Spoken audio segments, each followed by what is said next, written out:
इस वीडियो में कनाडा के एक ऐसे पीआर प्रोग्राम के बारे में बात करेंगे जो एक्सप्रेस एंट्री के बाद सबसे बड़ा प्रोग्राम है और इस प्रोग्राम के अंडर बहुत कम रिक्वायरमेंट है, कम सीआरएस स्कोर के साथ साथ जो है आप इवन के टीयर 4 और 5 की जॉब के साथ भी पीआर ले सकते हैं। जी हाँ, कई बार ये इतना इजी प्रोग्राम भी हो जाता है लेकिन एलोकेशंस बहुत कम है, सीट्स बहुत कम है। तो इस वीडियो में प्रॉपरली बताऊंगा कि कितनी सीट्स 2026 में आपको इस प्रोग्राम की मिल सकती हैं, कैसे अप्लाई हो सकते हैं, मोटी मोटी एलिजिबिलिटी क्राइटेरिया क्या होता है। इस प्रोग्राम को जानने के लिए वीडियो को एंड तक देखिएगा। उससे पहले हमारा यूट्यूब चैनल जरूर सब्सक्राइब कर लीजिएगा क्योंकि इस पे आपको ऐसी ही इंफॉर्मेटिव वीडियोस देखने को मिलती हैं। तो इस प्रोग्राम का नाम है प्रोविंशियल नॉमिनेशन प्रोग्राम, जिसको आप सारे पीएनपी के नाम से भी जानते हैं। एक्सप्रेस एंट्री के बाद अगर कोई सबसे बड़ा प्रोग्राम है जिसके अंडर कनाडा में पीआर होते हैं तो वो पीएनपी है। जितनी भी कनाडा में प्रोविंसेस हैं, यूनियन टेरिटरीज हैं, तो उन सब का जो है अलग से इसका कोटा होता है पीएनपी का। इस साल का जो 2026 का कोटा है वो 91,500 है। अगर इसको कंपेयर करते हैं 2025 से जो कि सिर्फ 55,000 था स्टार्टिंग में, उसमें काफ़ी बड़ा जो है इन्होंने इंक्रीज किया है। काफ़ी रिलीफ की बात है, लेकिन फिर भी यहाँ पे मैं आपको बता दूं कि अगर हम इसको एक्सप्रेस एंट्री के साथ कंपेयर करते हैं, एक्सप्रेस एंट्री का सबसे बड़ा प्रोग्राम जो है वो कैनेडियन एक्सपीरियंस क्लास है, तो ये पीएनपी का कोटा उसके मुकाबले काफ़ी कम है क्योंकि अलग अलग प्रोविंसेस को अलग अलग कोटा मिला हुआ है। टोटल 91,500 है। तो सबसे पहले मैं बताऊंगा कि जिन प्रोविंसेस ने ऑलरेडी जो है वो अपना कोटा, जो जितनी भी एलोकेशन है वो जो है अनाउंस कर दी है, वो कितनी कितनी, हालांकि सब ने नहीं की है। सबसे पहले देखेंगे किसने कितनी एलोकेशन जो है वो अनाउंस की है। टोटल अब तक 5 अनाउंसमेंट्स हुई हैं जिसमें इन प्रोविंसेस ने जो है अपनी एलोकेशंस बताई हैं। सबसे पहले अल्बर्टा है, 6403 एलोकेशंस हैं, 2025 के मुकाबले कम हुई हैं। अल्बर्टा वालों के लिए ये ऐसी न्यूज़ है कि कम हुई हैं, हो सकता है आने वाले दिनों में इसको बढ़ा दिया जाए, लेकिन अब 2025 के मुकाबले जो एंड तक था वो कम है। ब्रिटिश कोलंबिया को 5254 दी गई हैं, ये भी कम है एज कंपेयर टू 2025। जो स्टार्टिंग का कोटा था 2025 का वो कम था लेकिन बाद में बढ़ा दी गई, इसीलिए ये 2026 वाली कम लग रही है। अंटारियो का कोटा बड़ा है, जो 2026 का है वो 14,119 है, जो कि काफ़ी ज़्यादा है एज कंपेयर टू जब हम इसको कंपेयर करते हैं 2025 से, तब 10,000 समथिंग इसका कोटा था। उसके बाद सस्केचुइन है, 4,761 एलोकेशंस हैं।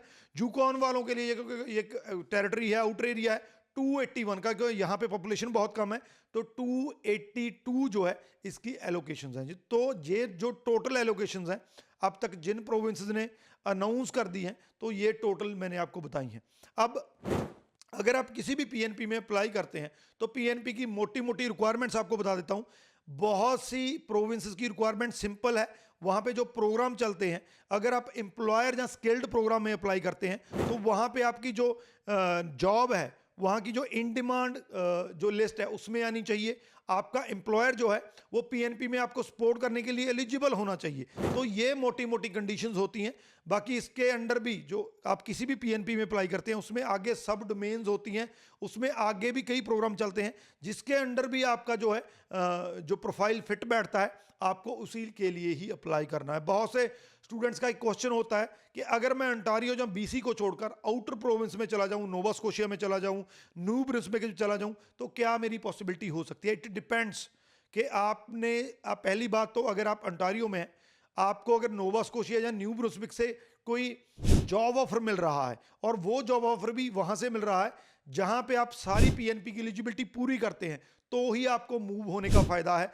अदरवाइज कनाडा में इस टाइम पे आपको जॉब का पता है कि जॉब अगर आप एक बार चले गई, वहां पे आपको ना मिली, तो आप स्टक हो सकते हैं। तो अगर आपको स्विच करना चाहते हैं अपनी प्रोविंस को, तो इन चीज़ों का आपने ख्याल रखना है कि जॉब आपको कौन सी मिल रही है, क्या वो एम्प्लॉयर आपको सपोर्ट करने के लिए तैयार है, क्या आपको जॉब जो है वो ऑक्यूपेशन इन डिमांड लिस्ट से मिल रही है। तो ये चीज़ें आपने सारी की सारी ध्यान में रखनी। रिसेंटली पिछले 1-1.5 साल में हमने एक ट्रेंड देखा है कि कनाडा में चाहे फेडरल है चाहे वो पीएनपीज हैं, तो जिस प्रोविंसेस में जो ऑक्यूपेशन, जिन लोगों की डिमांड है, तो वो उन्हीं को प्रायोरिटी दे रहे हैं जब ड्रॉ निकाले जाते हैं। हालांकि ड्रॉ कोई भी अप्लाई कर सकता है, लेकिन फिर भी उनको, जैसे अंटारियो है, अंटारियो इस टाइम पे हेल्थ केयर वालों को जो है प्रायोरिटी दे रहा है।